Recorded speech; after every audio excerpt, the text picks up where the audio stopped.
Today's story is about making and canning some of Grandma's zucchini and yellow squash relish. Welcome back. What I'm going to do, I think that I'm going to make some relish, so I'm going to put it through our chopper.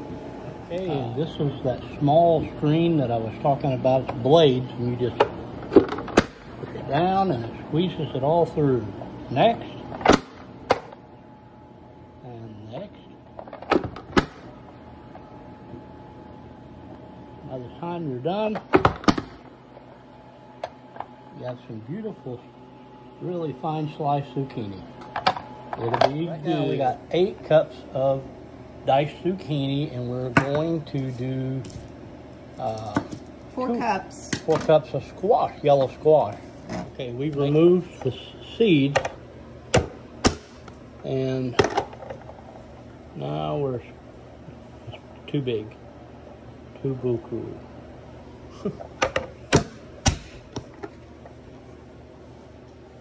Well, that's it for dicing up a little yellow squash.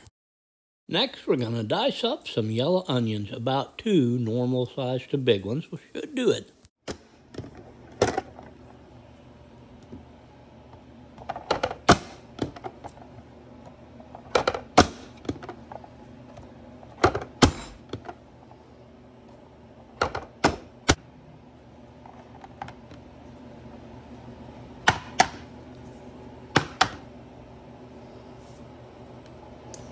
Since there's a handy-dandy little measuring guide on the side, we can tell when we squish that down. That's close to 2 cups of onion.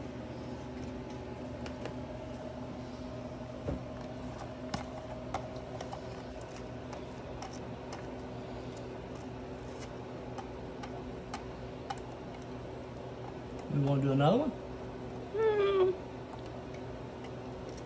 Everybody loves onion in their relish, right? Okay, so we're putting in the rest of our onion in. So we've got our zucchini, we've got our squash, and we have our onion. Now we just need to add our sweet pepper. We've got bell peppers, and we've also got banana peppers. So we'll just kind of add a combination until we get 2 cups. I'll be adding some bell pepper to the mix.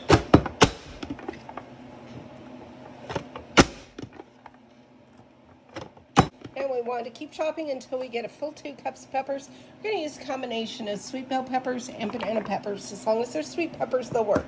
We're going to add some banana peppers also. Some sweet banana peppers.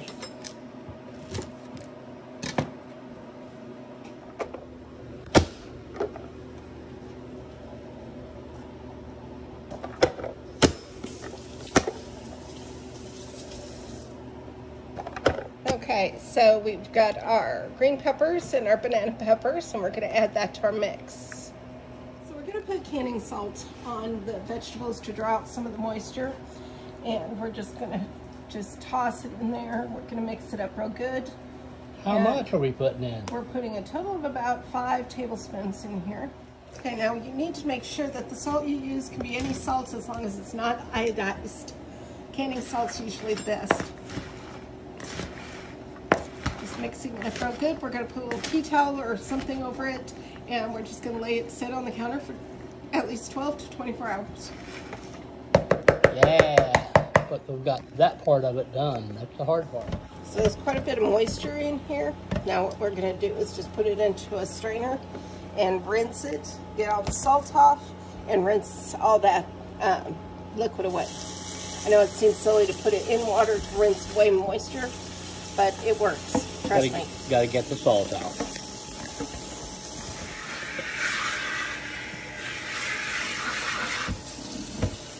Just rinsing out the bowls and finish rinsing off all of the ingredients that we've got chopped up so far. Needs a little red in there, don't it? Something. Yeah, if we had some red, we would have put some in, but we don't. Double rinsing. And then get scraping the bowl. Okay, so I put in 8 cups of vinegar, and it calls for 4 cups of sugar, but we're doing keto, kind of diabetic friendly, so we're using Splenda. We're not going to make it quite as sweet, so we're only going to put in about 2.5 cups. I've got 2 cups in there now, and there's about 2.5 cups. Then I'm going to whisk it together. whisking it together to play stormy weather. Okay, we're adding in all of our spices. I need 1 teaspoon of black pepper.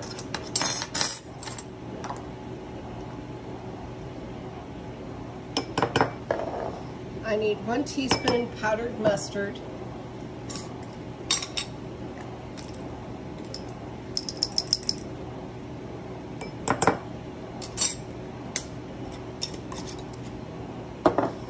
I need 1 teaspoon or 1.5 teaspoons turmeric.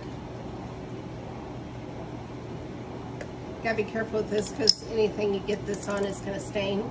So there's 1.5.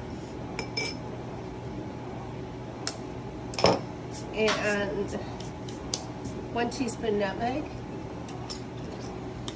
I don't know why, but some people use allspice if they don't have nutmeg, and I don't know what.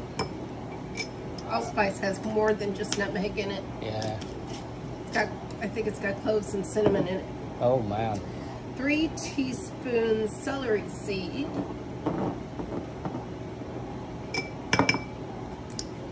This 1, 2, 3.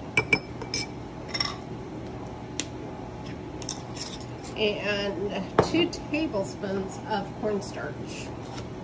That's to thicken it without using the gel. What about that other spoon in your way?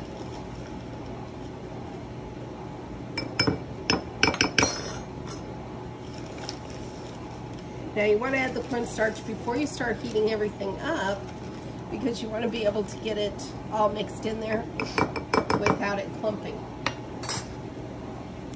So now we're going to add it to our mixture, and you'll see the Splenda's already dissolved.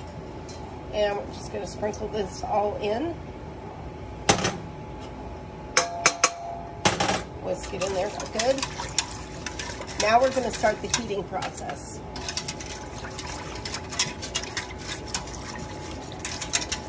So while we're heating up our brine, we're filling up our water bath canner so we can get that water to the boiling state. So when we put our jars in, we can water bath can them. We need enough water in here so that once the jars are in, it covers them by at least 1 to 2 inches of water. So as you can see, our jars are nice and hot.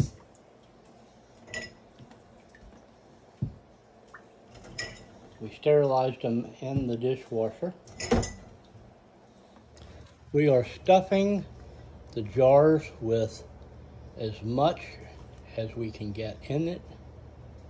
With a 1-inch headspace. Okay, so we've got all of our veggies in our jars. We've got our hot brine. We wanted this hot because the jars need to be warm when they go into the water bath, because if they're not warm when they go in the water bath, they could break. We're going to fill this up to about 1 inch from the top. I'm going to use my little measure, the opposite end, kind of poke down, make sure the brine goes all the way through and there's no air holes. And as you can see, my brine level has gone down quite a bit, so I'm going to add a little bit more. We're going to fill the brine on all of these within 1 inch of the headspace, making sure we don't overdo it. And then when we're done, I just got to whiff of that vinegar. When we're done, we'll put it in our water bath. Getting them to get the air bubbles all out.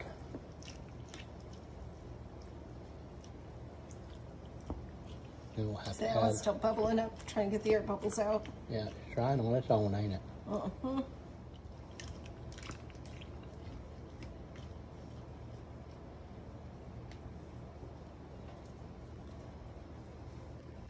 And to top it off, giving it a little nightcap.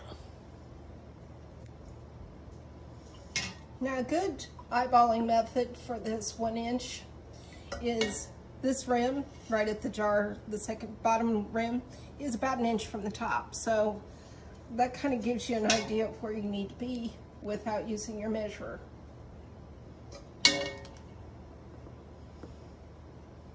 And then what are we going to do with that extra brine?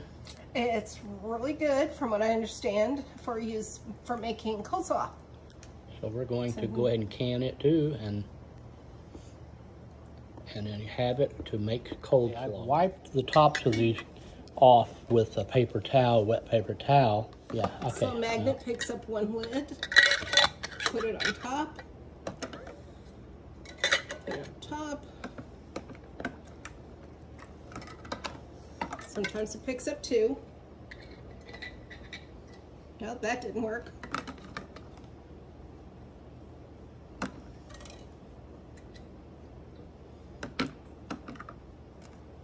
Two. Is there two? Yes.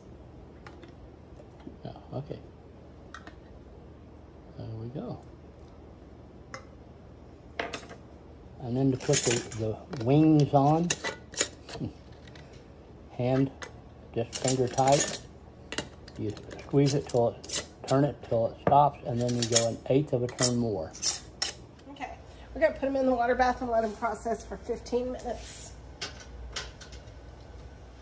Okay, so now we have the water covering all the jars, including that quart in the middle, and we're going to bring it back up to a boil and let it boil hard for 15 minutes. Okay, so it's done processing, and we've given it a few minutes to chill out and stop boiling. So now we're going to put everything on a cooling towel, and we're going to not touch it for about 24 hours.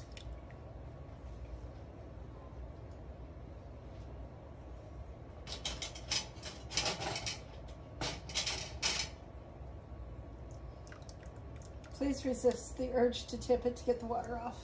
Well, that's it for making Grandma's zucchini and yellow squash relish. If you're new to our channel and like what we do, hit subscribe and like. And as always, God bless.